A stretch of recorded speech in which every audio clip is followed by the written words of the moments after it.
शांति की शक्ति से शांति जग में लानी है। ओम शांति। आज की मुरली है 21 नवंबर 2025 की। मीठे बच्चे, तुम अभी गॉडली सर्विस पर हो।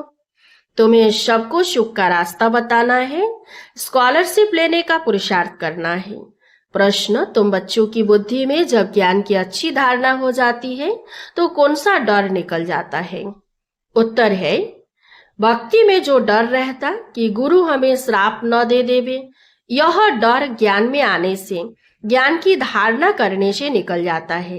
क्योंकि ज्ञान मार्ग में श्राप कोई दे न सके।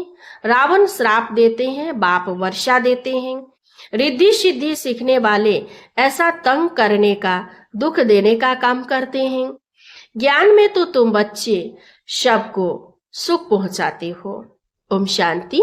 मीठी मीठी रूहानी बच्चों प्रति रूहानी बाप बैठ समझाते हैं, तुम सब पहले आत्मा हो, यह पक्का निश्चय करना है। बच्चे जानते हैं हम आत्माएं परमधाम से आती है। यहाँ शरीर लेकर पार्ट बजाने आत्मा ही पार्ट बजाती है। मनुष्य फिर समझते शरीर ही पार्ट बजाते हैं। यह है बड़े ते बड़ी भूल, जिस कारण आत्मा को कोई जानते नहीं। इस आवागमन में हम आत्माएं आती जाती है, इस बात को भूल जाते हैं। इसलिए बाप को ही आकर आत्माभिमानी बनाना पड़ता है। यह बात भी कोई नहीं जानते, बाप ही समझाते हैं आत्मा कैसे पार्ट बजाती है। मनुष्य के मैक्सिमम 84 जन्मों से लेकर मिनिमम है 1-2 जन्म। आत्मा को पुनर्जन्म तो लेते रहना है। इससे सिद्ध होता है बहुत जन्म लेने वाला बहुत पुनर्जन्म लेते हैं, थोड़े जन्म लेने वाला कम पुनर्जन्म लेते हैं। जैसे नाटक में कोई का शुरू से पिछाड़ी तक पार्ट होता है, कोई का थोड़ा पार्ट होता है। यह कोई मनुष्य नहीं जानती। आत्मा अपने को ही नहीं जानती तो अपने बाप को कैसे जाने? आत्मा की बात है ना, बाप है आत्माओं का। श्री कृष्ण तो आत्माओं का बाप है ही नहीं। श्री कृष्ण को निराकार तो नहीं कहेंगे, साकार में ही उनको पहचाना जाता है। आत्मा तो सबकी है, हर एक आत्मा में पार्ट तो नोंधा हुआ है। यह बातें तुम्हारी में भी नंबरवार पुरुषार्थ अनुसार है, जो समझा सकते हैं। अभी तुम बच्चे जानते हो हम आत्माओं ने 84 जन्म कैसे लिए हैं। ऐसे नहीं कि आत्मा सो परमात्मा नहीं, बाप ने समझाया है हम आत्मा पहले 100 देवता बनते हैं। अभी पतित तमो प्रधान है, फिर शतु प्रधान पावन बनना है। बाप आते ही तब है जब सृष्टि पुरानी हो जाती है। बाप आकर पुरानी को नया बनाते हैं, नई सृष्टि स्थापन करते हैं। नई दुनिया में है ही आदि सनातन देवी देवता धर्म।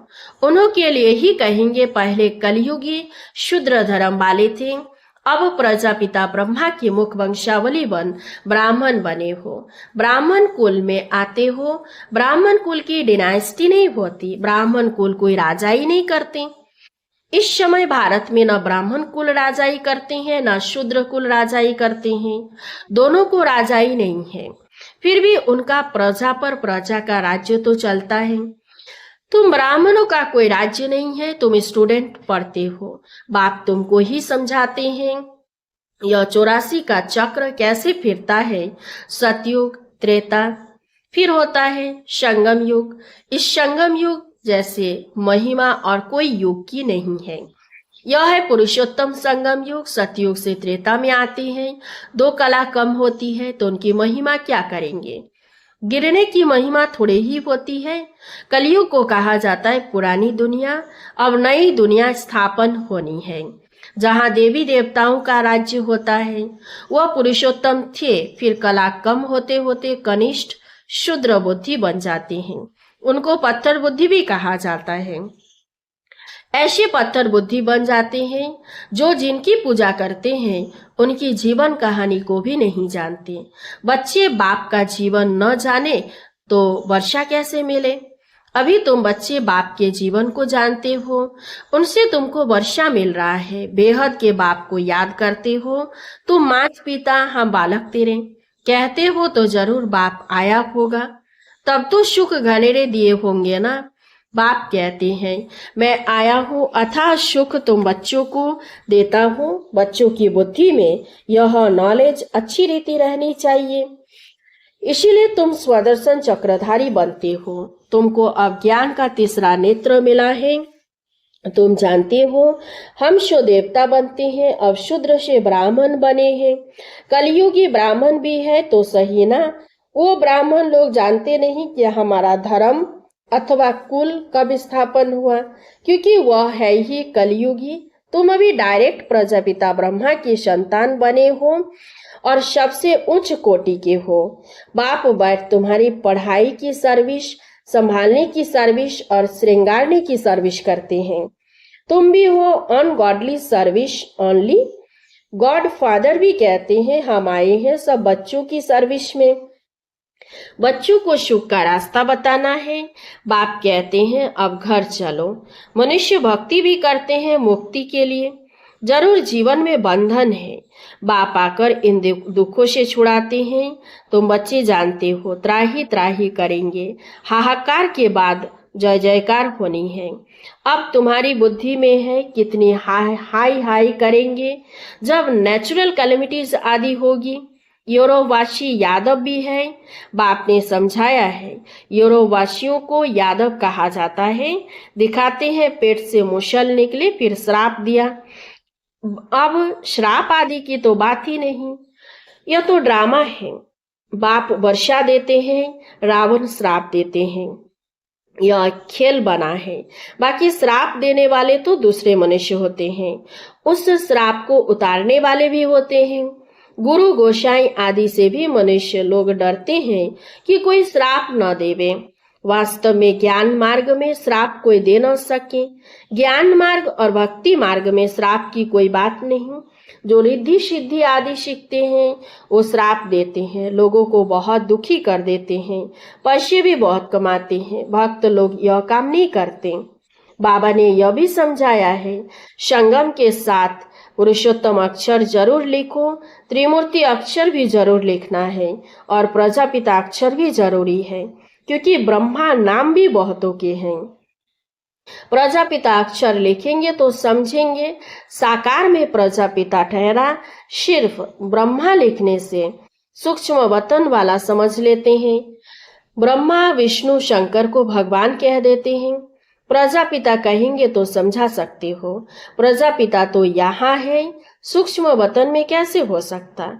विष्णु को तो दिखाते हैं ब्रह्मा की नाभि से निकला। तुम बच्चों को भी ज्ञान मिला है, नाभि आदि की कोई बात ही नहीं। ब्रह्मा सो विष्णु, विष्णु सो ब्रह्मा कैसे बनते हैं, सारे चक्र का ज्ञान तुम इन चित्रों से समझा सकते हो।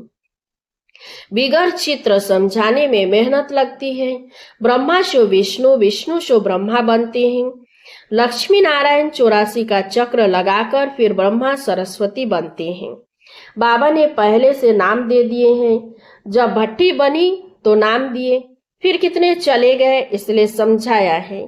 ब्राह्मणों की माला होती नहीं, क्योंकि ब्राह्मण है पुरुषार्थी, कभी नीचे कभी ऊपर होते रहते हैं। ग्रहचारी बैठती है। बाबा तो जवाहरी था, मोतियों आदि की माला कैसे बनती है, अनुभवी है ना। ब्राह्मणों की माला पिछाड़ी में बनती है।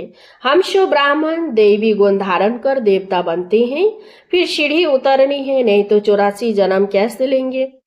84 जन्मों के हिसाब से यह निकल सकते हैं। तुम्हारा आधा समय पूरा होता है तब दूसरे धर्म वाले ऐड होते हैं। माला बनाने में बड़ी मेहनत लगती है। बड़ी संभाल से मोतियों को टेबल पर रखा जाता है कि कहीं हिले नहीं। फिर सुई से डाला जाता है, कहाँ ठीक न बने तो फिर माला तोड़नी पड़े। ये तो बहुत बड़ी माला है, तुम बच्चे जानते हो। हम पढ़ते हैं नई दुनिया के लिए। बाबा ने समझाया है कि स्लोगन बनाओ, हम शूद्र से ब्राह्मण, ब्राह्मण से देवता कैसे बनते हैं, आकर समझो। इस चक्र को जानने से तुम चक्रवर्ती राजा बनेंगे, स्वर्ग का मालिक बन जाएंगे। ऐसे स्लोगन बनाकर बच्चों को सिखलाना चाहिए। बाबा युक्तियां तो बहुत बतलाते हैं। वास्तव में वैल्यू तुम्हारी है। तुमको हीरो हीरोइन का पार्ट मिलता है। हीरे जैसा तुम बनते हो, फिर 84 का चक्र लगाए कोड़ी मिसल बनते हो। अब जबकि हीरे जैसा जन्म मिलता है तो कोड़ियों पिछाड़ी क्यों पड़ते हो? ऐसे भी नहीं कोई घर बार छोड़ना है। बाबा तो कहते हैं गृहस्थ व्यवहार में रहते कमल फूल समान पवित्र रहो और सृष्टि चक्र की नॉलेज को जानकर दैवी गुण भी धारण करो तो तुम हीरे जैसा बन जाएंगे। बरोबर भारत 5000 वर्ष पहले हीरे जैसा था। यह है एम ऑब्जेक्ट। इस चित्र को यानी लक्ष्मी नारायण की बहुत महत्व देना है। तुम बच्चों को बहुत सर्विस करनी है। प्रदर्शनी म्यूजियम में विहंग मार्ग की सर्विस बिगर तुम प्रजा कैसे बनाएंगे? भले इस ज्ञान को सुनते भी है परंतु उच्च पद कोई बिरले पाते हैं। उनके लिए ही कहा जाता है कोटों में कोई।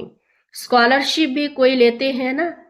40-50 बच्चे स्कूल में होते हैं, उनसे कोई एक स्कॉलरशिप लेता है। कोई थोड़ा प्लस में आ जाता है तो उनको भी देते हैं। यह भी ऐसे है, प्लस में बहुत है। 8 दाने हैं सो भी नंबरवार है ना। वह पहले पहले राजगद्दी पर बैठेंगे, फिर कला कम होती जाएगी। लक्ष्मी नारायण का चित्र है नंबर 1। उनकी भी डायनेस्टी चलती है परंतु चित्र लक्ष्मी नारायण का ही दिया जाता है। यहाँ तुम जानते हो चित्र तो बदलते जाते हैं। चित्र देने से क्या फायदा? नाम, रूप, देश, काल सब बदल जाता है। मीठे मीठे रूहानी बच्चों को रूहानी बाप बैठ समझाते हैं। कल्प पहले भी बाप ने समझाया था। ऐसे नहीं श्री कृष्ण ने गोप गोपियों को सुनाया। श्री कृष्ण के गोप गोपियां होते नहीं, न उनको ज्ञान सिखाया जाता है। वह तो है सतयुग का प्रिंस। वहां कैसे राजयोग सिखाएंगे? वह पतित को पावन बनाएंगे। अब तुम अपने बाप को याद करो। बाप भी टीचर भी है। टीचर को स्टूडेंट कभी भूल न सके, बाप को बच्चे भूल न सके, गुरु को भी भूल न सके। बाप तो जन्म से ही होता है। टीचर 5 वर्ष बाद मिलता है, फिर गुरु वानप्रस्थ में मिलता है। जन्म से ही गुरु करने का तो कोई फायदा नहीं है। गुरु की गोद लेकर भी दूसरे दिन मर जाते हैं। फिर गुरु क्या करते हैं? गाते भी है सदगुरु बिगर गति नहीं। सदगुरु को छोड़ वह फिर गुरु कह देते। गुरु तो ढेर है। बाबा कहते बच्चे तुम्हें कोई देहधारी गुरु आदि करने की दरकार नहीं है। तुम्हें किसी से भी कुछ मांगना नहीं है। कहा भी जाता है मांगने से मरना भला। सबको चिंता रहती है हम कैसे अपने पैसे ट्रांसफर करें। दूसरे जन्म के लिए वह ईश्वर अर्थ दान पुण्य करते हैं तो उसका रिटर्न इसी ही पुरानी सृष्टि में अल्पकाल के लिए मिलता है। यहाँ तुम्हारा ट्रांसफर होता है नई दुनिया में और 21 जन्मों के लिए। तन मन धन प्रभु के आगे अर्पण करना है। सो तो जब आए तब अर्पण करेंगे ना। प्रभु को कोई जानते ही नहीं तो गुरु को पकड़ लेते हैं। धन आदि गुरु के आगे अर्पण कर देते हैं। वारिस नहीं होता है तो सब गुरु को देते हैं। आजकल कायदे अनुसार ईश्वर अर्थ भी कोई देते नहीं है। बाप समझाते हैं मैं गरीब निवाज हूँ, इसलिए मैं आता ही भारत में हूँ। तुमको आकर विश्व का मालिक बनाता हूँ। डायरेक्ट और इनडायरेक्ट में कितना फर्क है वह जानते कुछ भी नहीं। सिर्फ कह देते हैं हम ईश्वर अर्पण करते हैं। है सब बेसमझी। तुम बच्चों को अब समझ मिलती है तो तुम बेसमझ से समझदार बने हो। बुद्धि में ज्ञान है। बाप तो कमाल करते हैं। जरूर बेहद के बाप से बेहद का वर्षा मिलना चाहिए। बाप से तुम वर्षा लेते हो सिर्फ दादा द्वारा। दादा भी उनसे वर्षा ले रहे हैं। वर्षा देने वाला एक ही है, उनको ही याद करना है। बाप कहते हैं बच्चे मैं इनके बहुत जन्मों के अंत में आता हूँ, इनमें प्रवेश कर इनको भी पावन बनाता हूँ जो फिर यह फरिश्ता बन जाते हैं। बैज पर तुम बहुत सर्विस कर सकते हो। तुम्हारा यह सब है अर्थ सहित वेजेज। यह तो जियादान देने वाला चित्र है। इनकी वैल्यू का किसी को भी पता नहीं है और बाबा को हमेशा बड़ी चीज पसंद आती है जो कोई भी दूर से पढ़ सके। अच्छा, मीठे मीठे शिकिलधे बच्चों प्रति माता पिता बाप दादा का याद प्यार और गुड मॉर्निंग।